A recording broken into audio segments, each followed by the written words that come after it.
Psychology says people who have few or no friends are often misunderstood. Not broken, not antisocial, not failures. In many cases, their brain simply works in a way that makes normal social life feel draining, shallow, or completely unnecessary. And if you've gone long stretches without close friends, there are real psychological reasons behind it.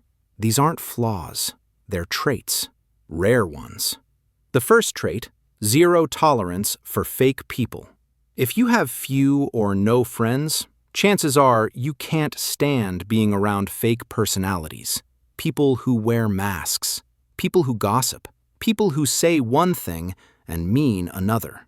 As self-awareness increases, tolerance for inauthenticity drops dramatically. The idea of sitting through shallow conversations with someone who's performing instead of being real feels unbearable. Most social circles are full of people who smile to your face and talk behind your back. Some people tolerate this. Others sense the manipulation, the lies, the hidden motives, and they walk away. A small circle isn't antisocial, it's protective. It's not about being unable to make friends, it's about refusing to make the wrong ones. The second trait, a preference for depth over quantity. People without many friends aren't avoiding connection, they're avoiding surface-level connection. Small talk feels physically draining. The "how's the weather" conversations where nobody's actually listening, those feel like a waste of breath. There's no interest in collecting acquaintances like trophies. The only connections that feel worth having are the ones with real substance. Conversations about ideas, about psychology, about what drives people and what makes life actually meaningful. Most people can't go there. They're not equipped for depth. So instead of forcing empty connections just to have a social life, the choice is solitude. Until something real comes along. That's not loneliness, that's standards. The third trait, a nervous system that needs more recovery time. Some people have a more sensitive nervous system. Psychology calls it high social sensitivity. Social situations drain them faster than the average person. Every interaction costs something. While extroverts gain energy from being around others, people with this trait spend it. They process conversations on multiple levels, reading tone, body language, subtext, intention, all at once. That's exhausting. After socializing, complete solitude is necessary to recharge. Not because of disliking people, because the brain burns more fuel during social contact. This isn't a disorder, it's a wiring difference. And managing energy wisely, instead of burning out chasing approval, is a sign of intelligence, not dysfunction. The fourth trait, extreme independence and low need for external validation. Many people with few friends don't rely on social validation to feel good about themselves. Psychology calls this low social dependency.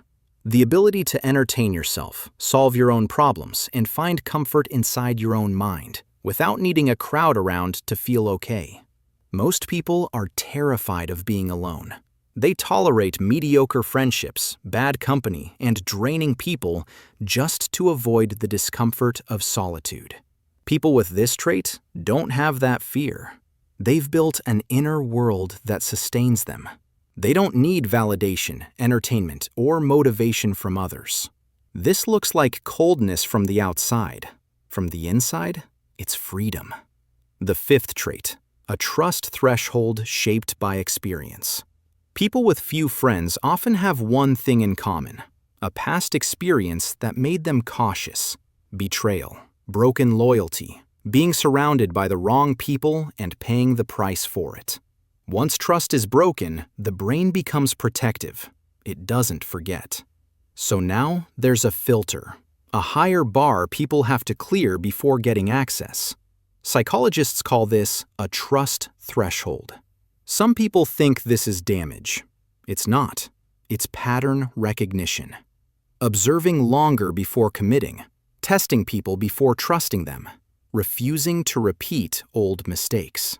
The people who've been burned and learned from it are more selective about who they let in, and that selectivity is what eventually leads to connections worth having. Here's what all of this actually means. Having few or no friends doesn't mean something is wrong. It means the brain works differently. More awareness, more sensitivity, more depth, higher standards. A richer inner world and a sharper filter for who gets access to it.